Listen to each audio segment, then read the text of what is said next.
अब ये क्वेश्चन देखो, question number 11। The mass of ammonia in grams produced when 2.8 kg of dinitrogen quantitatively reacts with 1 kg of dihydrogen.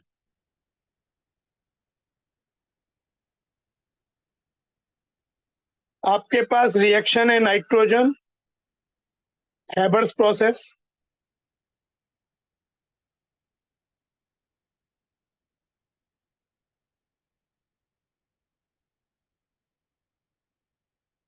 Ammonia, mass of ammonia in grams produced, ये पूछा है,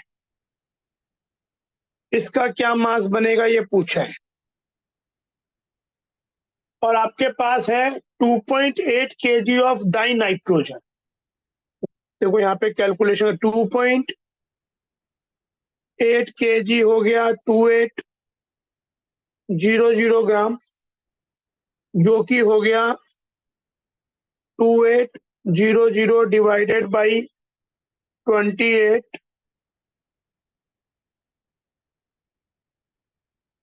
100 moles, यानी nitrogen के आपके पास 100 moles हो गए। और डाइहाइड्रोजन का, ये नाइट्रोजन के बारे में था, हाइड्रोजन का आपके पास 1 kg है, तो 1000/2 मोल्स ऑफ हाइड्रोजन जो होगा 500 मोल हो जाएगा।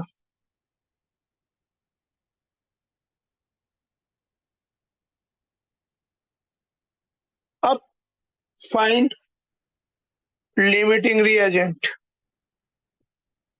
तो ये 100, उसमें क्या करते हैं, मोल्स बाई बैलेंस रिएक्शन में कोफिशिएंट डिवाइड करते हैं, तो 100/1, ये N2 के लिए रेशियो आ रहा है, और H2 के लिए आ रहा है 500/3, जो कि 167.66.33 है। तो ये लेसर है, लीस्ट ये आ रहा है, तो this is the limiting reagent. ये आपका लिमिटिंग रिएजेंट हो गया। अब क्योंकि ये लिमिटिंग रिएजेंट हो गया, मतलब कंज्यूम्ड कंप्लीटली, तो 1 मोल से 2 मोल बनते हैं, तो 100 मोल से कितने बनेंगे, 200 मोल,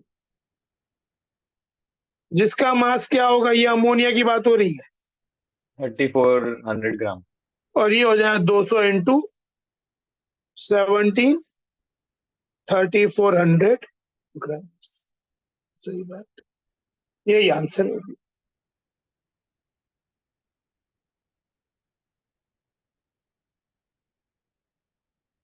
clear? Yes, sir.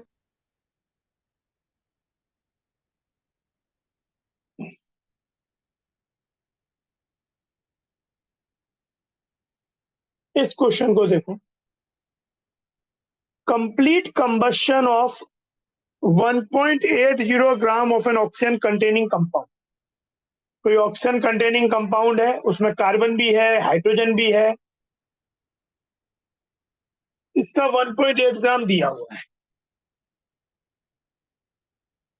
Complete combustion पे 8 गिव्स, तो जो ऑर्गेनिक कंपाउंड है जिसका आपके पास 1.8 ग्राम है,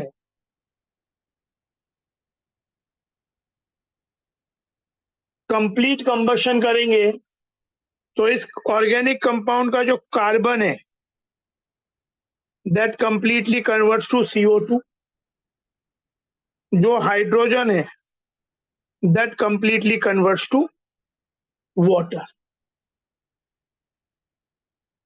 आपके पास 2.64 ग्राम CO2 बना, जो कि हो जाएगा 2.64 डिवाइडेड बाई 44 जो कि सॉल्व करके आएगा 0.06 मोल। तो CO2 के इतने मोल बने, तो this is also the moles of carbon, क्योंकि एक मोल CO2 में एक मोल कार्बन होता है। तो मास ऑफ कार्बन हो जाएगा 0.06 इंटू 12.72 ग्राम, यानी आपको 0.72 ग्राम कार्बन मिला।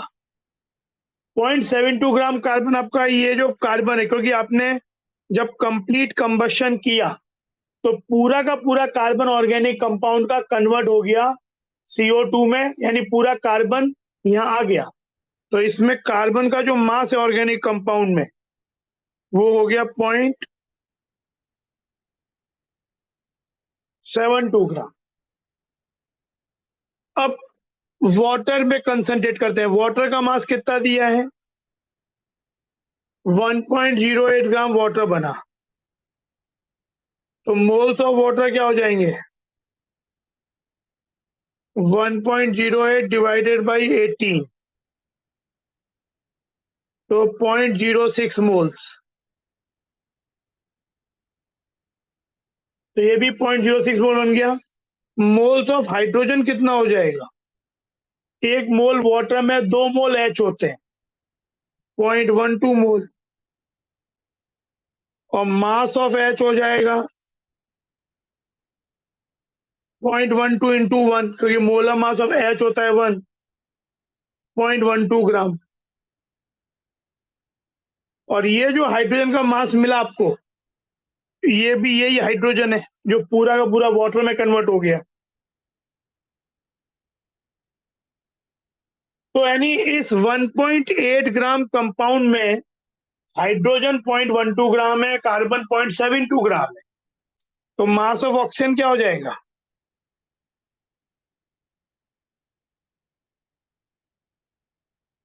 One point eight. बात समझ में आई ये वाली? Yes sir.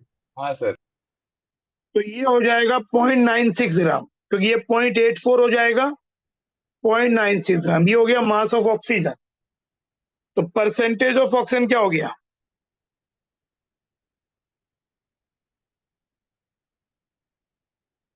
0.96 by 1.8 into 100, that is 96 by 1.8। तो ये पूरा सॉल्व करोगे तो ये 53 point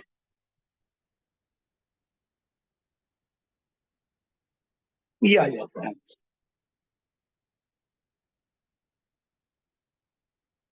you get this answer. बात समझ में आया? Yes sir. तो ये इस तरीके से काफी कुछ आते हैं। मतलब ये ऑर्गेनिक में भी जब ऑर्गेनिक एनालिसिस भी पढ़ते हैं क्वांटिटेटिव, तब भी ये चीजें, मतलब कार्बन का परसेंट कैसे निकलेगा, वहां पे फिर हम और भी मेथड पढ़ते हैं, कैरियस मेथड सल्फर निकालने के लिए, सिल हेलोजन निकालने के लिए, और भी चीजें पढ़ते हैं, जेल्डाल मेथड, ये सब चीजें। लेकिन ये भी एक बहुत इंपॉर्टेंट तरीका होता है कार्बन और हाइड्रोजन का परसेंटेज निकालने की। आगे बढ़ते हैं अगले क्वेश्चन पे। सर एक बार आप एक बार क्वेश्चन नंबर 11 में जा सकते हैं। 11 पे देखो। हाँ बोलो। हाँ हो।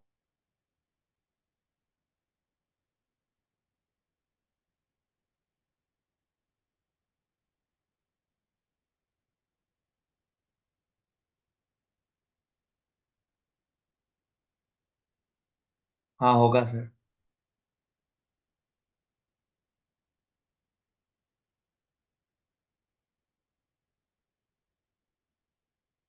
ये देखो,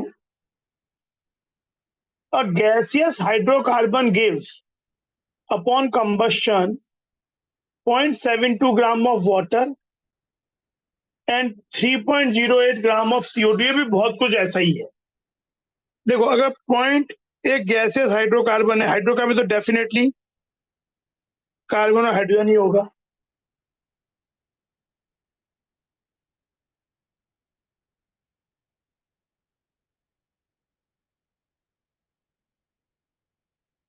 जितना कार्बन हाइड्रोकार्बन है वो पूरा का पूरा CO2 में आ गया, 3.08 ग्राम CO2 में, और जितना हाइड्रोजन है वो इस पॉइंट वाटर में आ गया। तो एक तरीका तो ये है कि अगर हम यहाँ पे कार्बन कंजर्वेशन लगाएं,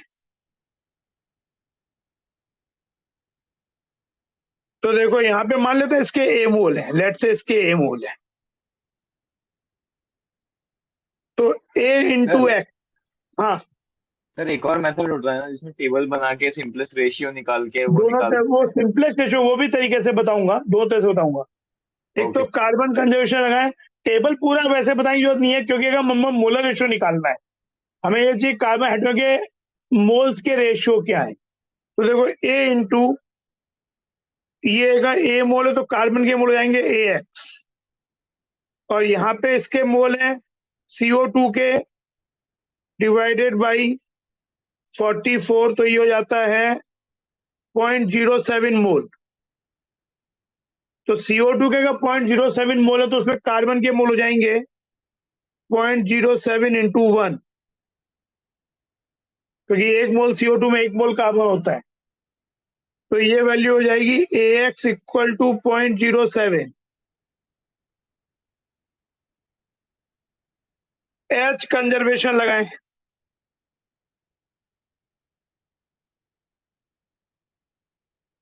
तो हो जाएगा A into y equal to, इसके मोल होंगे 0.72 डिवाइडेड बाई 18.04। तो यहाँ पे इसके 0.04 मोल हो गए पानी के, लेकिन H के मोल हो जाएंगे 0.04 इंटू 2। तो जितना H का मोल इधर है उतना ही मोल इधर होना पड़ेगा, तो ये हो गया 0.08। तो इन दोनों इक्वेशन से क्या मिलेगा, AX by AY is 0.07 by 0.08। X by y हो जाएगा 7/8। यही सिंपलेस्ट रेशियो भी है, तो ये इसका एम्पिरिकल फॉर्मूला हो गया, C7H8। ये इसका एम्पिरिकल फॉर्मूला हो गया।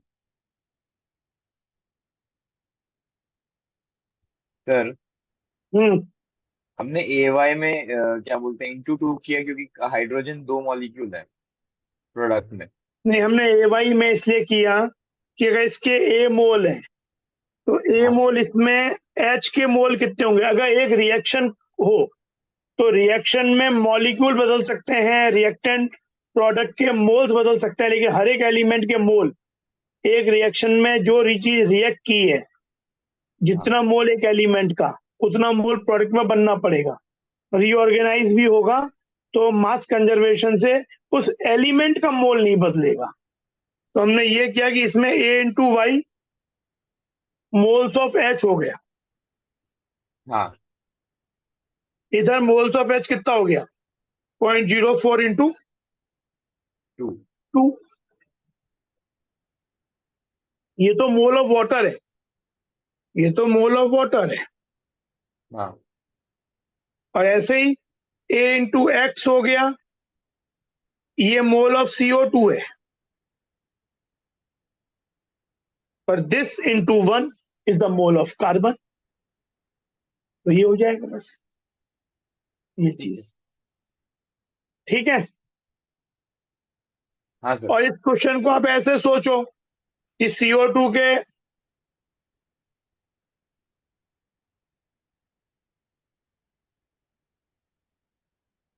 है यही जो अभी कर रहे थे, CO2 के मोल कितने निकले 0.07 मोल,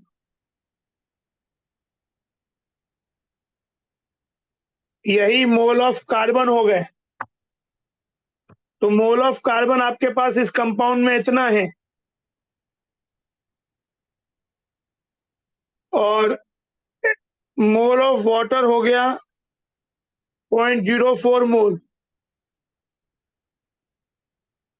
तो मोल ऑफ एच हो गया 0.08। तो अगर कंपाउंड का फॉर्मूला CxHy है, तो इसमें कार्बन हाइड्रोजन का मोल रेशियो क्या है? Mole of carbon to mole of hydrogen is x/y, तो that should be 0.07 by point, क्योंकि जो ये मोल आया है कार्बन का और जो मोल है वो आया तो इसी से है, दैट इज 7/। सर हाँ, जब हमने मोल ऑफ हाइड्रोजन निकाला तो उसको मतलब वही मैं कंफ्यूज हो रहा हूँ कि हमने इंटू टू जब किया H2O का, हम्म, तो वो हमने इसलिए किया ना क्योंकि H2O में दो एटम्स है हाइड्रोजन के। हाँ, क्योंकि H2O के एक मोल में हाइड्रोजन के 2 मोल हैं। लेकिन CxHy में तो हमें पता ही नहीं, तो हम इसलिए उसका सिंगुलर तो हाइड्रोजन का निकाला। CxHy में कैसे? CxHy में अगर A मोल है CxHy का, तो H हाँ, के मोल कितने हैं? Ay। Ay। और कार्बन के मोल कितने हैं? CaX। हाँ। तुमने एक वो कहा, वहां पे ऐसे किया, अच्छा। ठीक है ना, ये चीज समझ में आया?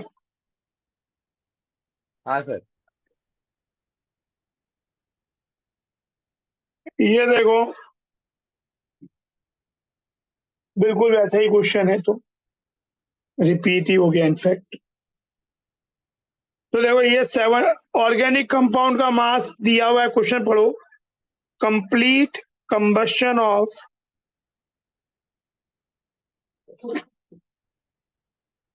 organic compound provides 420 gram of CO2 and 210 gram of water.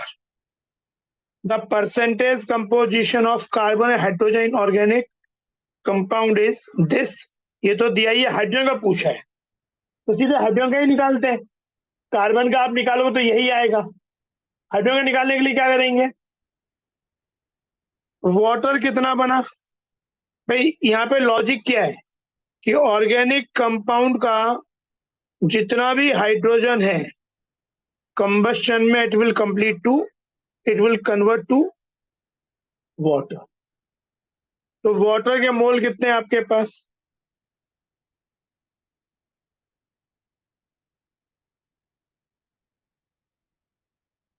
To 210/18। तो मोल्स ऑफ हाइड्रोजन कितना हो जाएगा?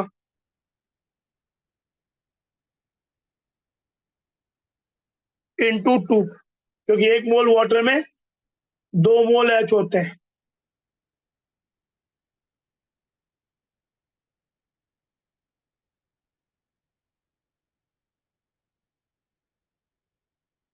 ये हो गया। मास ऑफ एच कितना हो गया? सेम ही हो जाएगा, क्योंकि मोलर मास 1 होता है। अब आपसे पूछा है इसका परसेंटेज,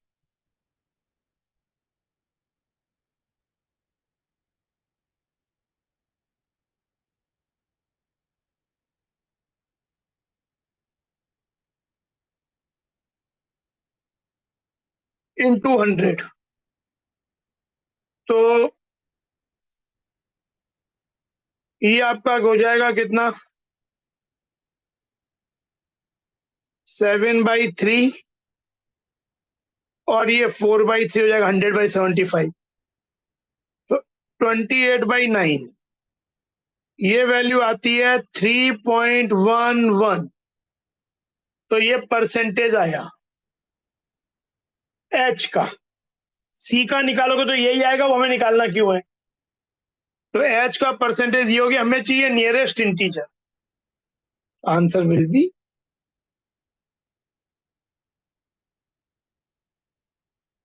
समझ में आया?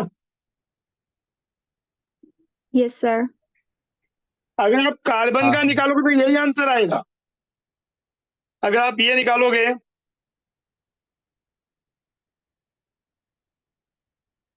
कितने मोल हो जाएंगे, 420/44, ये मोल ऑफ CO2 हो गया।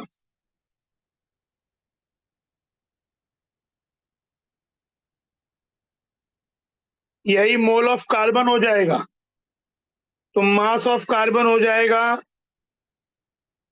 420/44 इंटू 12, और परसेंटेज हो जाएगा कार्बन का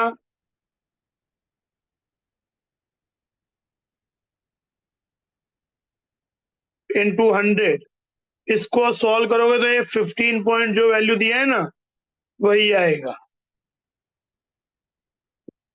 भाई हमें चाहिए क्यों, हमको तो ये नहीं पूछा ना, हमको तो पूछा हाइड्रोजन है, हमने यही सोच के ये तो चाहिए ही नहीं हमको। सर बाकी परसेंटेज या ऑक्सीजन का है, मतलब जो मास है। अब इसमें कुछ बोला तो नहीं है ऐसे कि कंपाउंड जो है वो नाइट्रोजन रखता है या ऑक्सीजन रखता है, तो वी कांट से एनीथिंग। हाँ, कंपाउंड में अगर बोला होता कि it is a compound containing carbon hydrogen oxygen, then we could have said that, otherwise तो हमें कोई इंफॉर्मेशन नहीं है ना। ठीक है, ठीक है। नाइट्रोजन भी हो सकता है, क्यों नहीं हो सकता, हो सकता है, पर कुछ मालूम नहीं, हमें चाहिए भी नहीं, जो पूछा उसके लिए।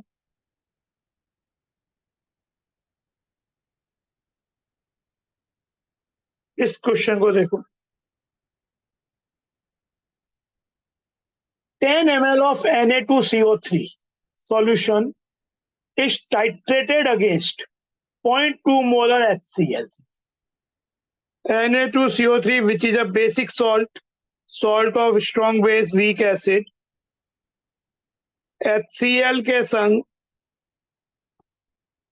टाइट्रेट करेगा, it's an acid base reaction, तो बनेगा NaCl H2CO3 या water and CO2। Driving force is the formation of water, इसलिए रिएक्शन ऑलमोस्ट आगे चली जाएगी पूरी, एंड CO2 गैस, ये रिएक्शन हो गया बैलेंस। तो इसकी 5 रीडिंग आई, 0.2 मोलर HCl, मतलब ब्यूरेट में ये है, तो 4.5 रीडिंग आई, 4.8, 4.9, 5, 5, 5। तो वॉल्यूम ऑफ HCl आप क्या लोगे,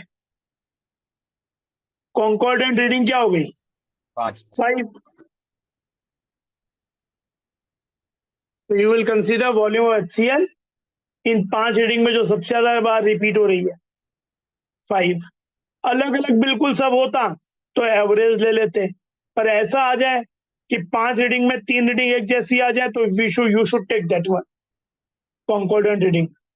हाँ, पांचों ही अलग हैं, देन शुड टेक एवरेज। तो इसके मिलीमोल कितने हो गए, 0.2 इंटू 5, दैट इज 1। मान लो इसका वॉल्यूम लगा VmL,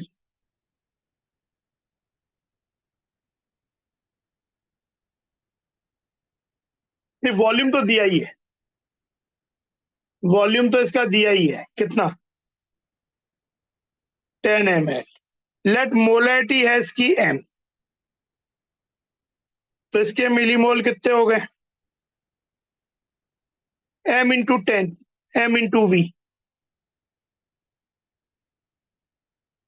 बैलेंस रिएक्शन है, तो मिलीमोल का रेशियो का क्या रिलेशन होगा, इसके मिलीमोल बाई इसके मिलीमोल, मतलब मिलीमोल ऑफ Na2CO3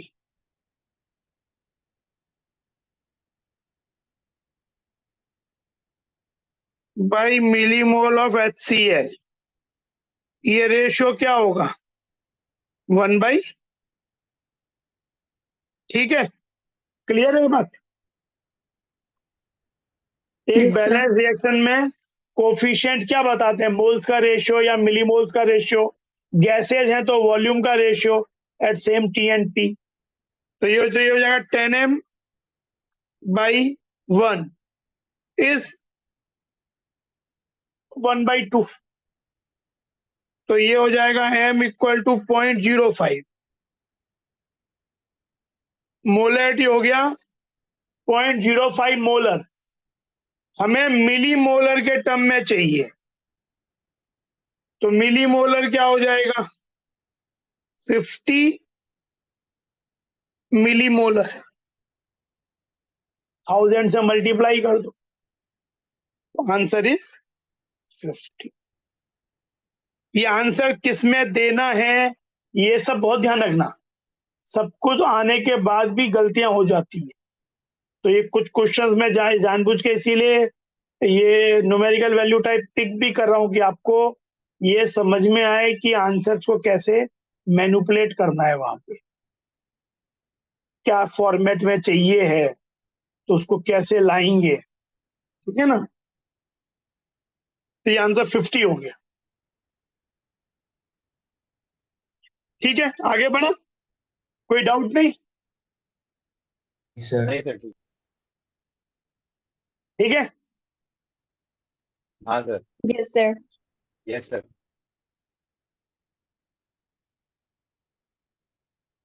ये एक प्रेसिपिटेशन रिएक्शन है,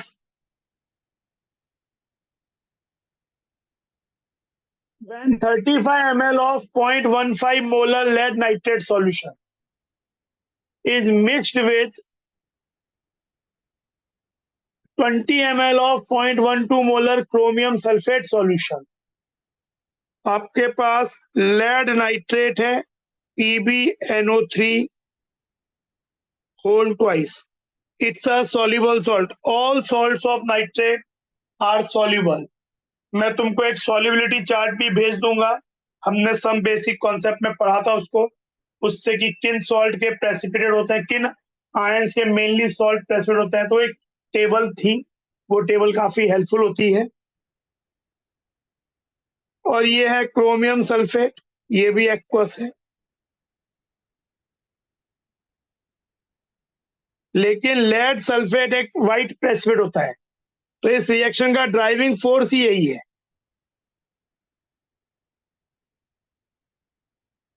प्लस ये फिर से CrNO3 होल थ्राइस, पर ये रिएक्शन आगे क्यों गई, क्योंकि प्रेसिपिटेट बना। अगर आपने एन फैक्टर्स याद हो आपको, तो इसका एन फैक्टर है 2, ये रेडॉक्स नहीं है, ये केवल डिस्प्लेसमेंट रिएक्शन है प्रेसिपिटेशन, इसका एन फैक्टर 6 है, तो एन फैक्टर रेशियो 1:3 है, तो मोलर रेशियो 3:1, ये 3 तो ये भी 3, और ये 2 क्रोमियम में तो 2 हो जाएगा, बैलेंस हो गया।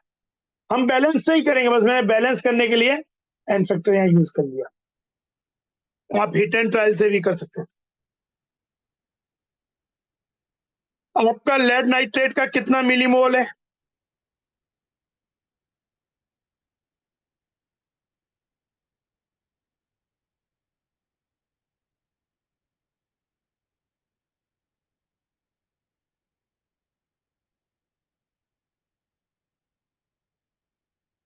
पंद्रह 7 5.25 मिलीमोल्स,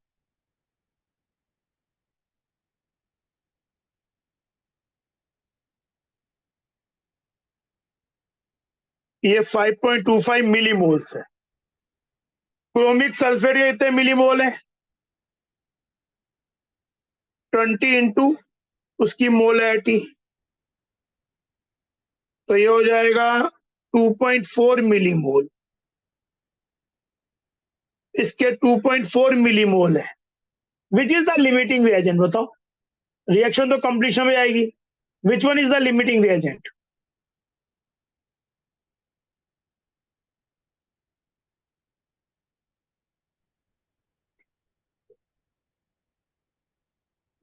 कैसे निकालेंगे, So Cr2SO4 whole the three. इसका PbNO3 तो हो जाएगा, इसका तो 2.4/2 1.2 हो जाएगा, और 5.25/3 कितना हो जाएगा, 1.75। 2 2 है 7 5, तो ये क्या हो गया 35 इंटू PR2 है 0.15 वैल्यू हो गई इतनी, और ये 20 ml into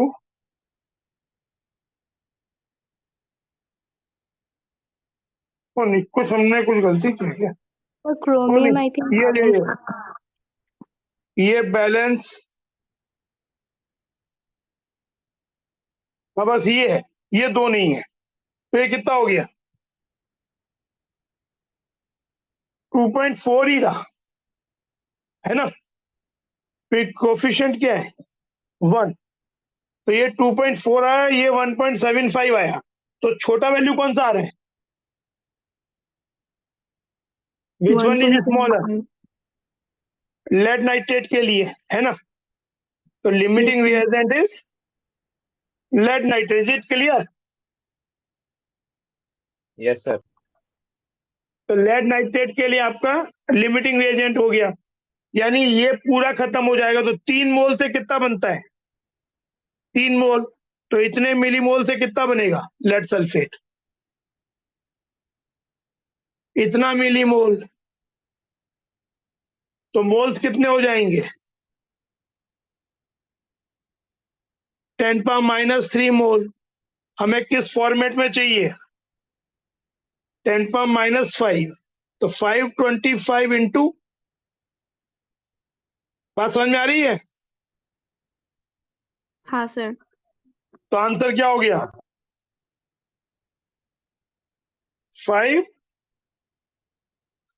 525, answer is 525। Limiting reagent यहाँ पे लेड नाइट्रेट है, ठीक है, वो शुरुआत में हल्की से हमने पहले वो गलती कर दी थी, ये 2 नहीं था, यहाँ पे 1 है, तो 2.4/1 2.4 होता है, और 5.25/3 1.75 होता है, तो लेसर वैल्यू इज 1.75, तो that is the limiting reagent, तो 3 से 3 बना, तो 5.25 से 5.25 मिलीमोल बना, which is 5.25 into 10⁻³ mole, which is 525 into 10⁻⁵ mole, ठीक है, आंसर इज दिस, क्लियर,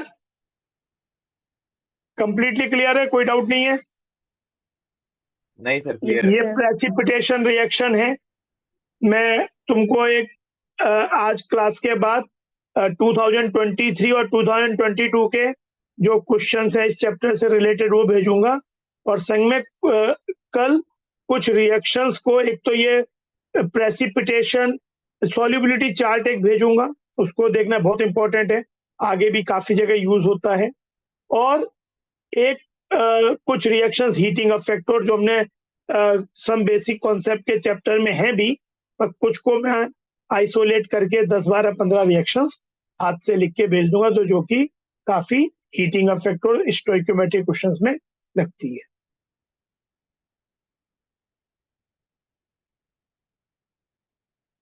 ये देखो अब 50 ml of a mixture of ammonia and hydrogen was completely decomposed. 50 ml of a mixture of ammonia and hydrogen was completely decomposed into nitrogen and hydrogen by sparking. हमारे पास question के accordingly 50 ml ammonia और hydrogen का mixture है, इसे हमने heat करके spark करके decompose किया, तो ये तो एज इट इज रहेगा, कुछ नहीं होगा इसे, but it will be decompose to nitrogen and hydrogen, तो यानी अगर अमोनिया का वॉल्यूम x ml मान लें,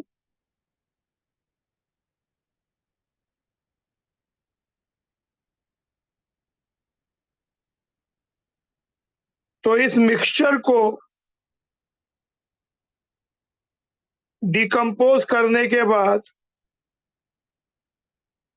आपके पास N2 और H2 हो जाएगा। जितना भी अमोनिया का नाइट्रोजन था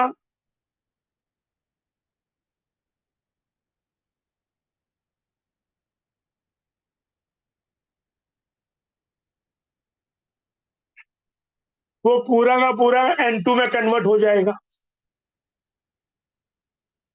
अब ये बोल रहे हैं और हाइड्रोजन बन जाएगा। हाइड्रोजन का वॉल्यूम कितना हो जाएगा? एक तो जो अमोनिया से बनेगा, अच्छा आप चाहे तो ये भी कर लो, हम बैलेंसिंग से ही करते हैं, चलो कोई कंफ्यूजन ना रहे। अमोनिया को तोड़ेंगे तो बनेगा N2 एंड H2, 2 अमोनिया। अगर इसका वॉल्यूम x ml है, 2 से 1 बनता है, 1 से 1/2 बनेगा x से, 2 से 3 बनता है, 1 से 3/2 बनेगा x से। ये तो बना, प्लस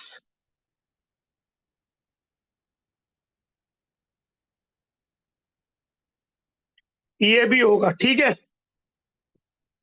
जो पहले से अवेलेबल है। ये तो बन गया और ये पहले से जो था। अब 40 ml of O2 was then added and the mixture was sparked again. अब O2 क्या करेगा?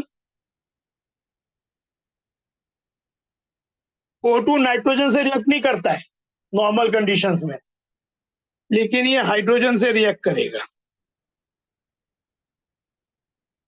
और पानी बनाएगा।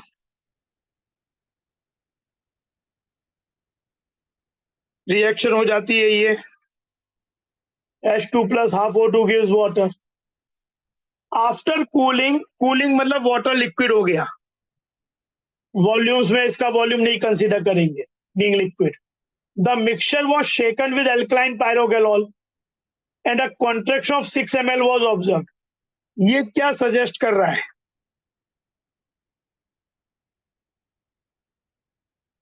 ये क्या बता रहा है कि O2 जो आपका पास था वो पूरा रिएक्ट नहीं किया, क्योंकि एल्कलाइन पायरोगेनोल O2 को एब्जॉर्ब करता है। तो यानी इस रिएक्शन में हाइड्रोजन पूरा रिएक्ट कर गया, लेकिन O2 पूरा रिएक्ट नहीं किया, बचा, और वो जो बचा वो 6 ml है। तो एक्चुअली देखो, आपके पास हाइड्रोजन का वॉल्यूम कितना है? 50 माइनस एक्स प्लस 3x/2 हो जाएगा, 50 प्लस x/2। एक हाइड्रोजन से हाफ ऑक्सीजन रिएक्ट करता है, तो इतने हाइड्रोजन से अगर ये हाइड्रोजन पूरा रिएक्ट करता है तो कितना वॉल्यूम रिएक्ट करेगा? हाफ। ये रिएक्ट कर गया O2 का, बचा कितना? This is the volume of O2 remained. बात समझ में आ रही है? पहले Yes, ये sir. बात समझ में आई हाँ सर। कि हमने हाँ ये सर। डिडक्शन कैसे किया कि इसमें O2 बचेगा और हाइड्रोजन पूरा रिएक्ट कर जाएगा, क्योंकि हमने रिएक्शन खत्म करने के बाद जब एल्कलाइन पायरोगेनोल यूज किया तो एल्कलाइन पायरोगेनोल ने कुछ चीज एब्जॉर्ब की।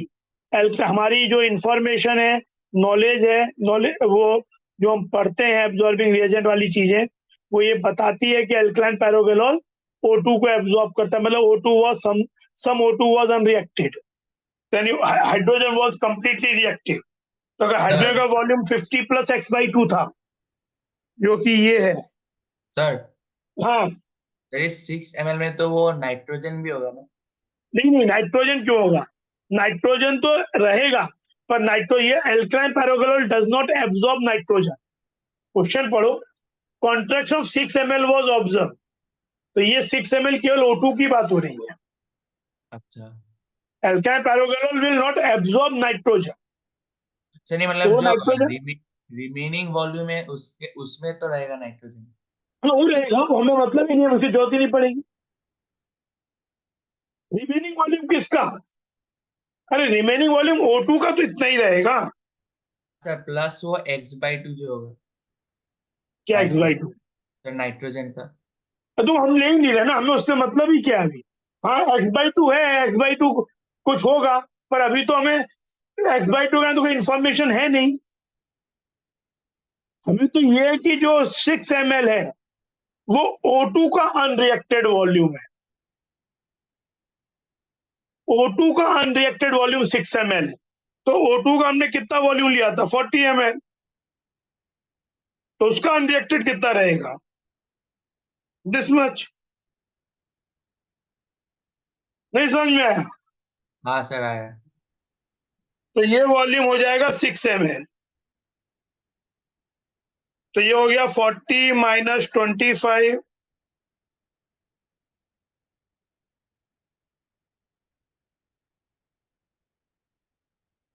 15 minus 6, hence x equal to 36। x 36 ml हो गया मिक्सचर में, तो परसेंट यही क्या है, दिस इज नथिंग बट यही अमोनिया है।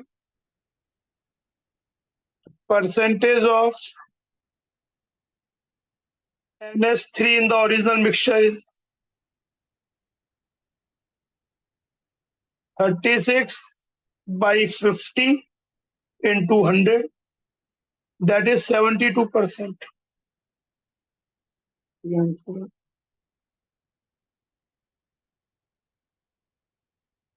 हाँ कोई पूछे how much N2 was formed, आप निकाल सकते हो, x की वैल्यू क्या है 36, तो वॉल्यूम ऑफ N2 कितना हो गया 18 ml।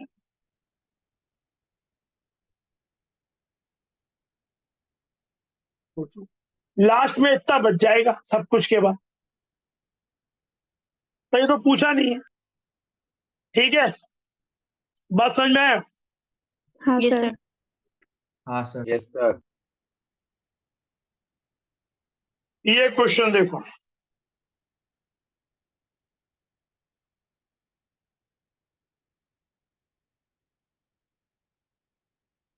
(15 ml of a gaseous hydrocarbon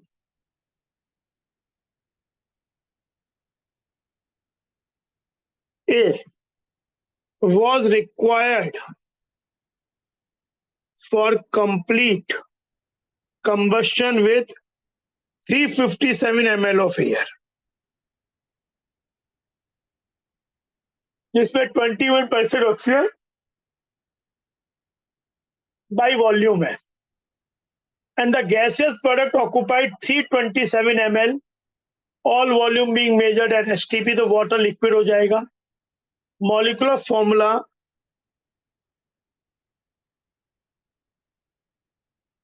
of the hydrocarbon is, मान लेते हैं हाइड्रोकार्बन ए का फॉर्मूला है CXHY, जिसका 15 ml है।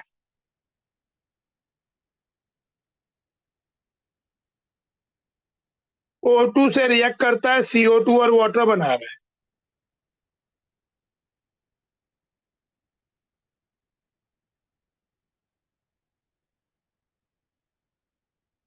इसमें एयर लिया 357,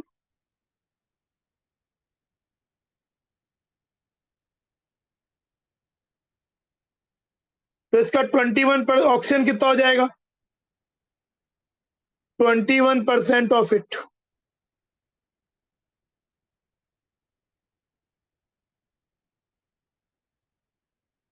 ये ऑलमोस्ट आता है 75 ml। तो इस 357 ml एयर से 75 ml ऑक्सीजन मिलती है, और बाकी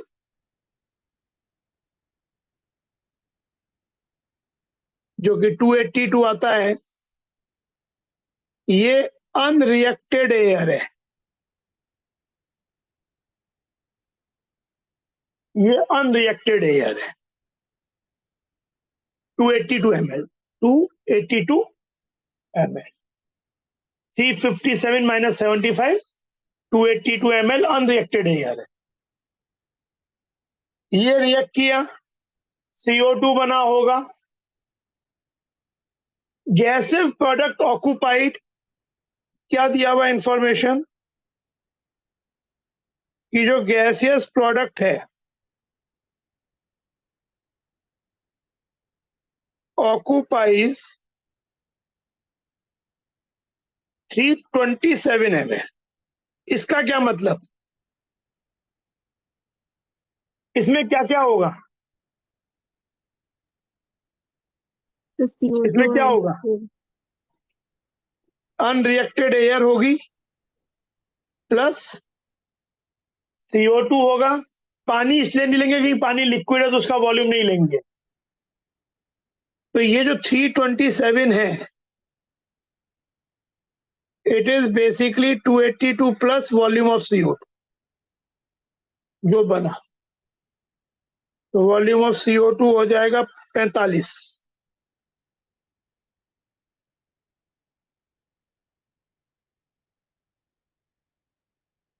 और ये कंप्लीटली रिएक्ट कर गए, यानी क्वेश्चन ये हो गया, इसका 15 ml इसके 75 ml से रिएक्ट किया और इसका 45 ml बन गया।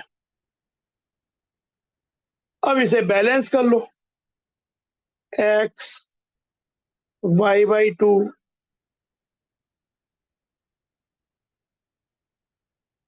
तो 1 से बनता है x,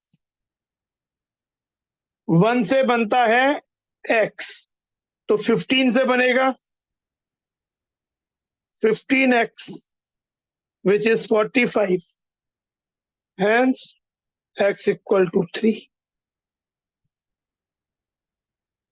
1 से रिएक्ट कितना करता है, x प्लस y/4, तो 15 से कितना रिएक्ट करेगा, which is given as 75।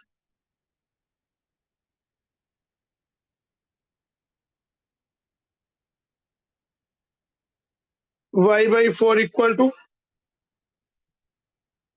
5 minus 3 2,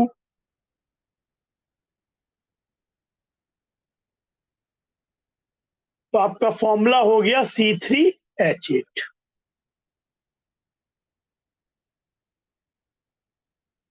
बात समझ में आई? हाँ सर। yes sir। ये चीज ये हो जाएगा। क्लियर, कोई डाउट? सर वो x प्लस y/4 बस मिस हो गया मेरा समझाते हुए, बाकी सब समझ गया। कौन सा वाला चीज? x plus y/4 coefficient O2 का कैसे लिखा हमने? ये तो हम बैलेंस करते हैं ना, तो जैसे अगर मान लो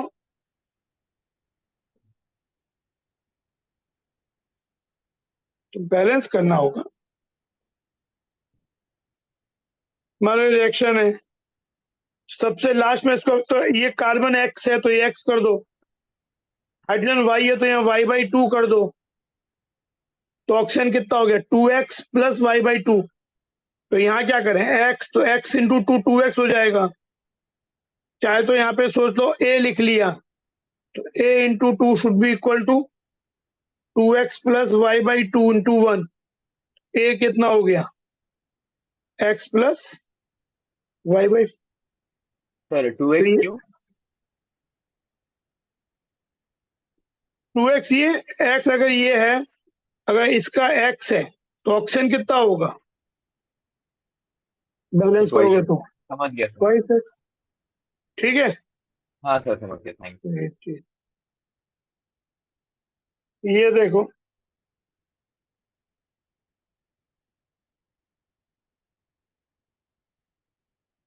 nitric acid can be produced from ammonia in 3 step process. सबसे पहले अमोनिया ऑक्सीजन से रिएक्ट किया, NO और वाटर बना, फिर NO और ऑक्सीजन रिएक्ट किया, जो NO यहाँ बना वो रिएक्ट किया ऑक्सीजन से, NO2 बना brown gas paramagnetic, NO colourless होता है पैरामैग्नेटिक। फिर NO2 पानी से रिएक्ट किया, HO3 बनाया और NO बनाया। इस पूरी प्रोसेस को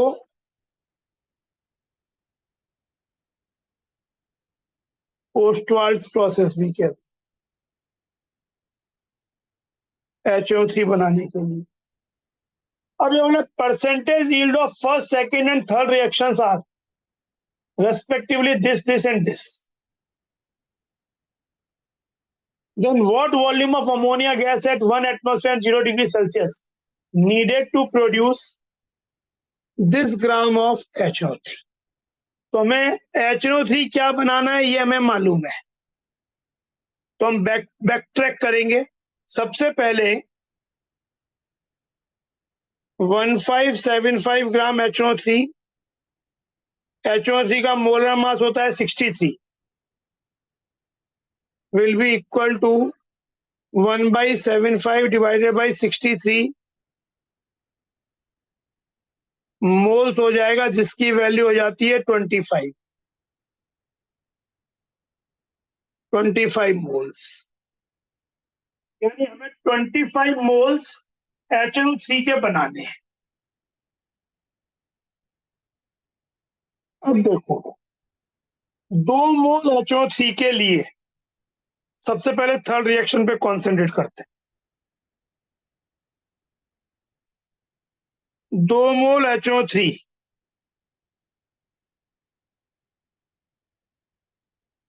नीड्स 3 मोल NO2, तो 25 मोल कितना लगेगा?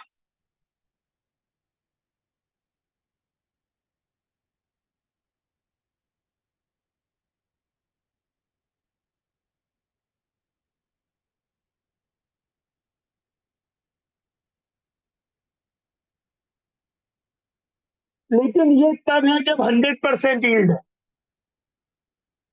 आपको इतना मोल NO2 तब चाहिए क्योंकि ये NO2 आपको यहां से मिलेगा, पर ये तब चाहिए जब यील्ड 100% है, पर थर्ड रिएक्शन की यील्ड है 80%। आपको NO2 का एक ऐसा अमाउंट देना पड़ेगा जिसका 80% ये हो। तो एक्चुअली मोल्स ऑफ NO2 आपको जो चाहिए वो चाहिए 100/80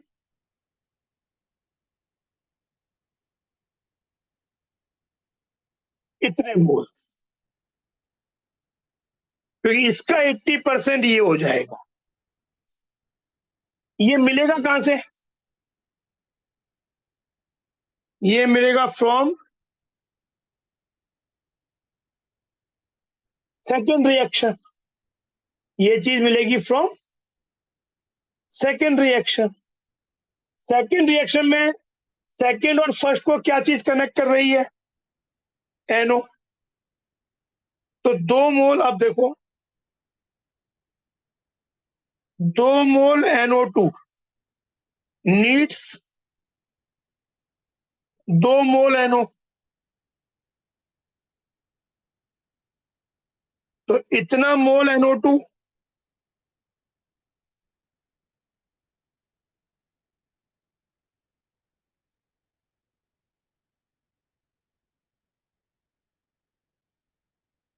needs same number of moles of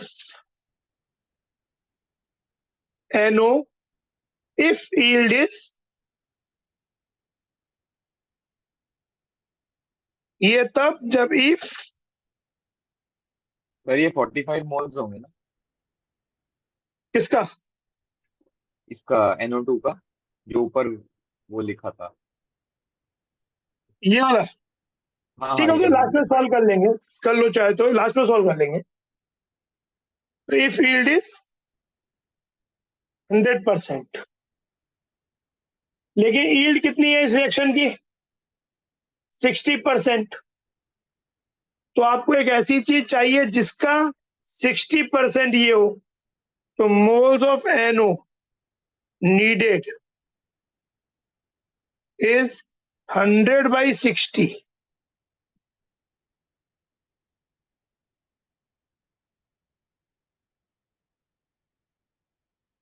आपको इतने मोल चाहिए। अब आ जाते हैं लास्ट फर्स्ट रिएक्शन पे। इतने मोल आपको अगर चाहिए NO के, तो फर्स्ट रिएक्शन बोलती है 4 मोल NO नीड्स 4 मोल अमोनिया, तो 1 मोल विल नीड 1 मोल अमोनिया, यानी इतने मोल NO will need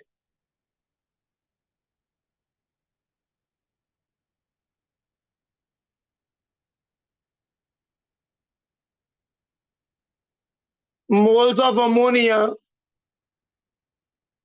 if yield is 100%, पर yield कितनी है 50, तो एक्चुअली आपको ये मोल चाहिए as yield is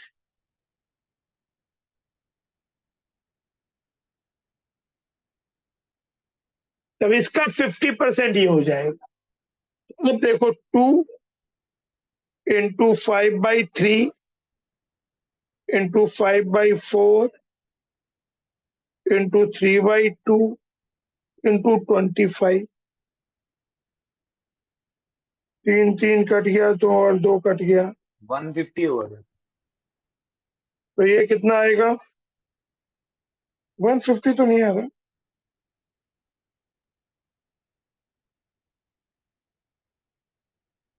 बाई 4 है।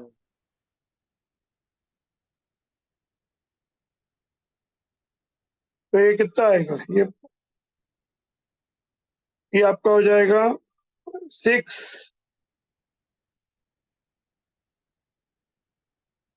ये हुआ मोल्स अमोनिया के।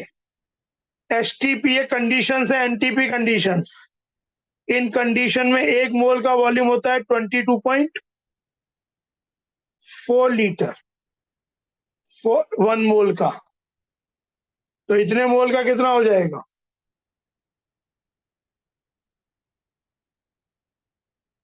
सर वही 156.125 आ रहा है मोल्स। इंटू 22.4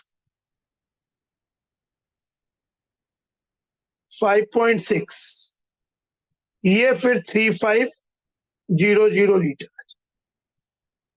सर यही वॉल्यूम आइडियल गैस इक्वेशन से निकाल सकते हैं?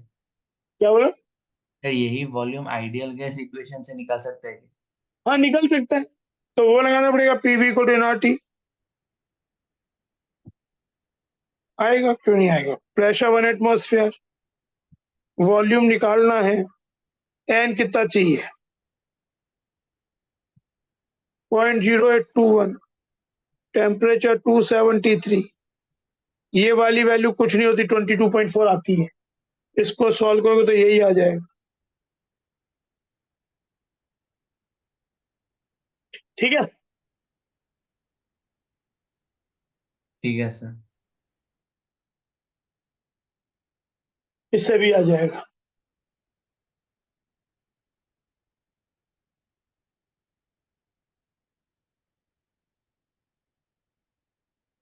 ये हो गया,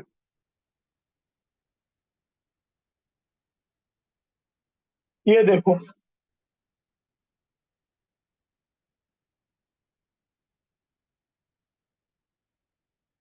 7.5 ml of a gaseous hydrocarbon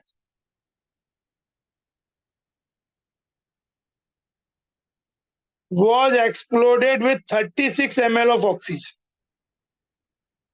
The volume of gases on cooling was found to be this much.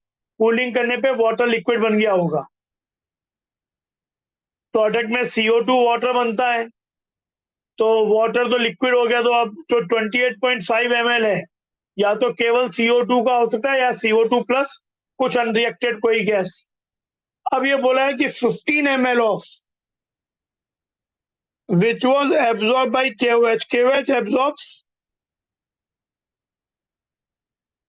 CO2, यानी 15 ml CO2 बना, तो 28.5 ml में 15 ml तो क्या हो गया CO2 है, and the rest was absorbed by alkaline pyrogalol solution। क्या मतलब 28.5 minus 15, जो 13.5 ml है वो किसका है बताओ। ये किस चीज का वॉल्यूम होगा?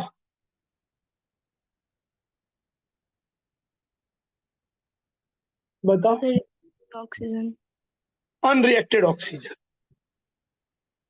Unreacted oxygen. तो रिएक्ट ऑक्सीजन कितना किया? अब देखो CxHy,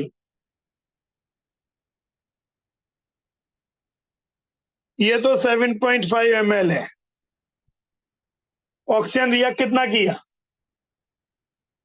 22.5। 36 ml आपने लिया था, 13.5 अनरिएक्टेड रह गया था, तो रिएक्ट किया 22.5 ml, बनेगा CO2 प्लस वाटर। CO2 बनता है 15 ml, ये खत्म हो जाएंगे दोनों। जो रिएक्ट की वो ये वाले वॉल्यूम है, बैलेंस करो।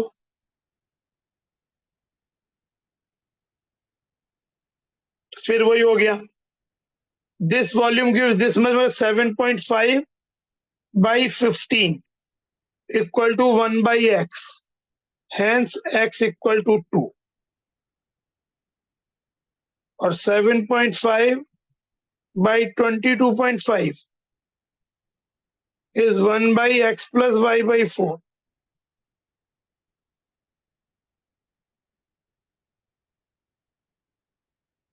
थ्री x2 है तो y by 4 हो गया 3 minus 2 1, hence y equal to, formula is C2H4।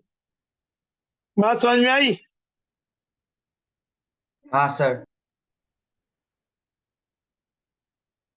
ये चीज C2H4 क्लियर? सबको समझ में आया बात पूरा? हाँ sir. Yes. Yes sir. Last question,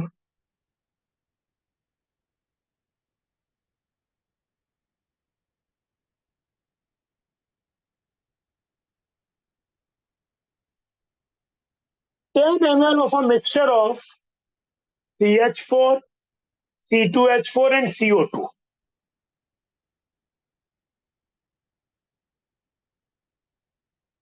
एक 10 ml मिक्सचर है,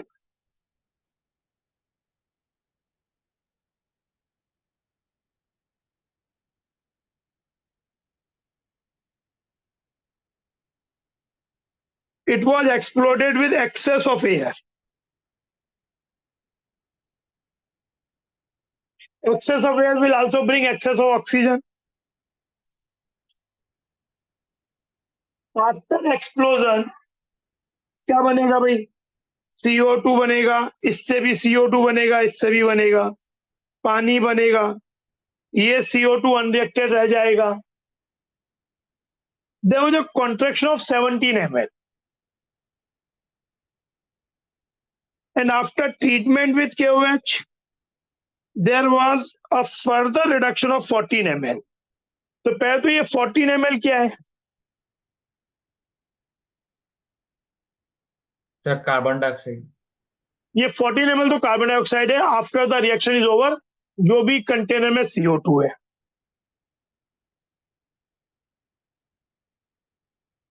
but what is this 17 ml contraction? Water होगा। नहीं, वो तो कूलिंग पे जब होता है गैस से। ये कॉन्ट्रैक्शन है कि रिएक्शन में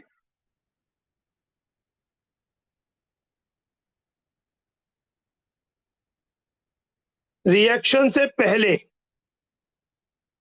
प्लस एयर एज वेल, जितना भी वॉल्यूम है,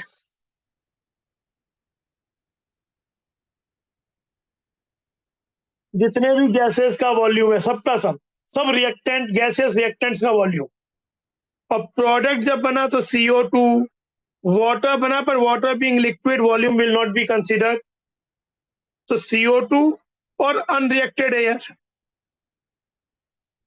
इन सब का वॉल्यूम कॉन्ट्रैक्शन अगर हुआ तो ये total volume of gases reactant minus total volume of gases product is contraction.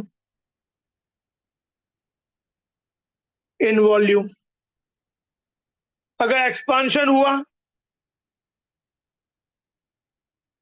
तो ये हो जाता है, और कभी एक्सपांशन या कॉन्ट्रैक्शन कुछ भी नहीं हुआ तो दोनों इक्वल हो जाते हैं, टोटल वॉल्यूम पहले और बाद में।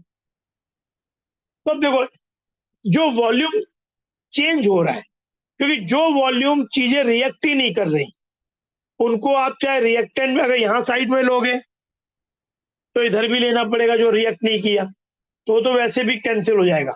कहने का मतलब है कि अगर आप रिएक्शंस कंसीडर करते हो तो जो वॉल्यूम रिएक्ट करते हैं और जो वॉल्यूम बनते हैं गैसेस के, उनका डिफरेंस से मतलब है। तो जो अनरिएक्टेड है वो तो इधर भी है उधर भी है, तो यहाँ रिएक्शन क्या हुआ होगा? CH4 का वॉल्यूम Xml मान लेते हैं,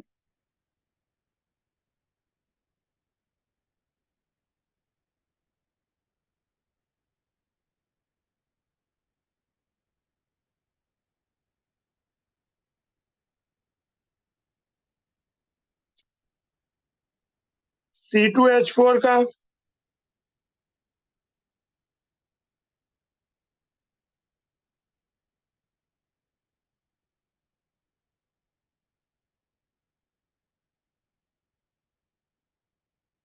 बैलेंस किया, और जो ये YmL है, और जो CO2 है पहले से 10 - X - Y, ये अनरिएक्टेड रहेगा। एयर अगर इसका XmL है तो O2 कितना रिएक्ट करेगा इससे? 2x, क्योंकि आपने एक्सेस लिया है, तो ये तो श्योर है कि CH4 C2H4 पूरे रिएक्ट करेंगे। ये कितना बनेगा? X।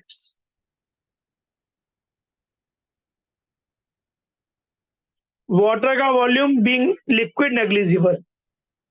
तो अब एक चीज देखो, जो ये बोल रहे हैं कॉन्ट्रैक्शन, कॉन्ट्रैक्शन का मतलब है कि ये जो वॉल्यूम रिएक्ट हुआ इन सबका सम। अब आप बोल सकते हो कि ये अनरिएक्टेड एयर भी तो था, अनरिएक्टेड CO2 भी था, लेकिन वो तो अगर यहां लोगे तो प्रोडक्ट में भी लेना पड़ेगा, तो ओनली वही पोर्शन लो जो रिएक्ट करता है। तो ये सब वॉल्यूम्स का सम, और यहाँ पे जो गैसेस बने उनके वॉल्यूम्स का सम।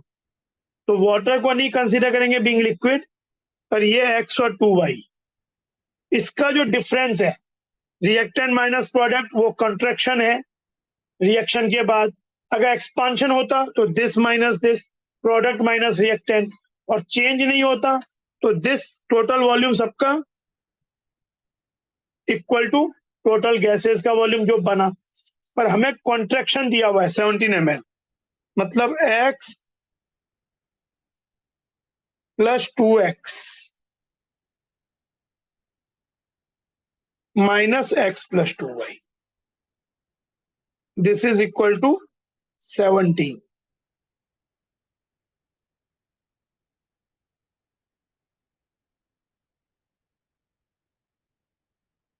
एक इक्वेशन ये हो गई।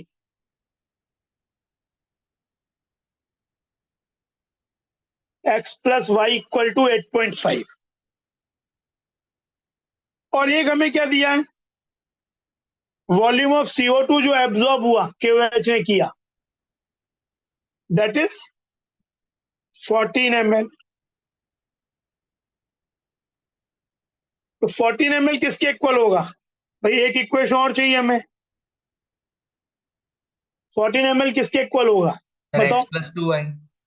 नहीं, X + 2y प्लस ये CO2 भी तो। हाँ KOH को थोड़ी ना मालूम है कि CO2 बनने वाला ही एब्जॉर्ब करना है। वो तो जितना कंटेनर में CO2 है सब एब्जॉर्ब करेगा। तो ये तो वो CO2 है जो बना, पर पहले से ये है भी तो, जो अनरिएक्टेड रहा, कंबशन में पार्टिसिपेट नहीं किया। बात समझे? बहुत बार ऐसे केसेस में हाँ नाइट्रोजन होता है, तब वो काम करेगा जो अभी बोले तुम। इसकी जगह नाइट्रोजन भी हो सकता था, तब वो वाली बात सही है कि X + 2y = वो है। लेकिन अभी तो CO2 है।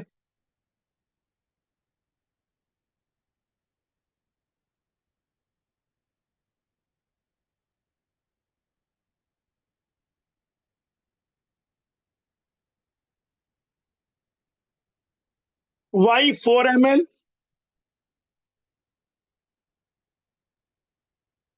X 4.5 ml, यहाँ रख के निकाल लो। Y is nothing but C2H4, X nothing but volume of CH4, और नाइट्रोजन CO2 का वॉल्यूम शुरुआत वाले में 10 minus this X minus Y यानी 1.5 ml ओरिजिनल मिक्सचर में।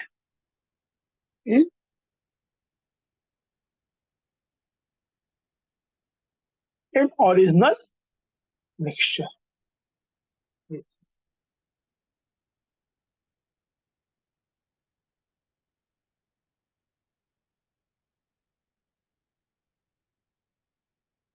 तो ये आपका ये हम लोगों का हो गया। इसका मैं असाइनमेंट 23 और 22 के क्वेश्चंस जो रिलीवेंट क्वेश्चन इस चैप्टर के हैं वो भेजूंगा, अभी भेज दूंगा, विद सॉल्यूशन भेजूंगा।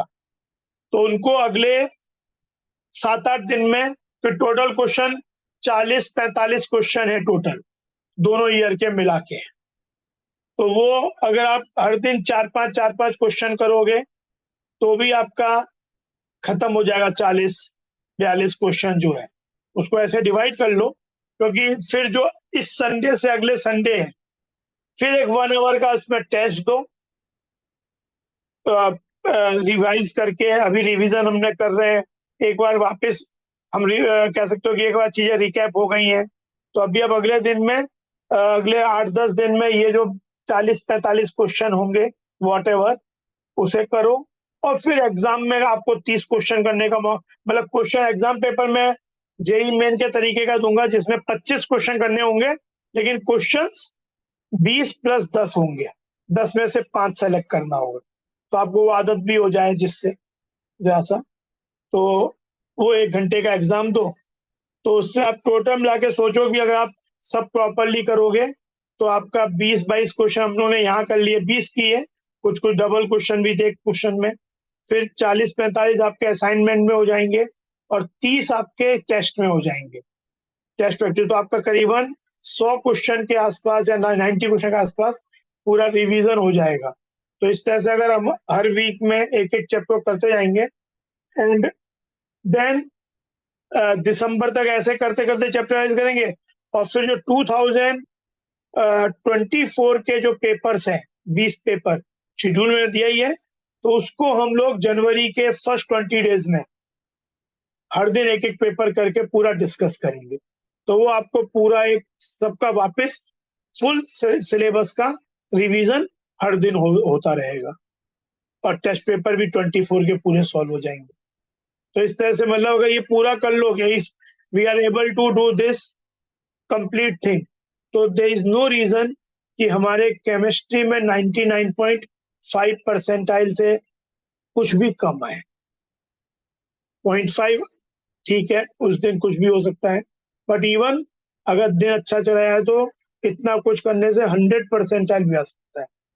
केमिस्ट्री का पेपर इतना है आजकल, इन जनरल पेपर इतना डिफिकल्ट नहीं आ रहे हैं। तो आपके पास 25 में से जैसे ही आपने अगर 23-24 क्वेश्चन कर दिए, आपके 99.7 99.8 परसेंटाइल आ जाते हैं। और डिफिकल्ट पेपर है तो उसमें तो 22 क्वेश्चन में 21 में भी आ जाते हैं। तो ये चीज है, ठीक है ना। तो अभी अब मैं असाइनमेंट भेजूंगा, उसे करना शुरू करो, ठीक है। आज हम लोग यही खत्म करते हैं।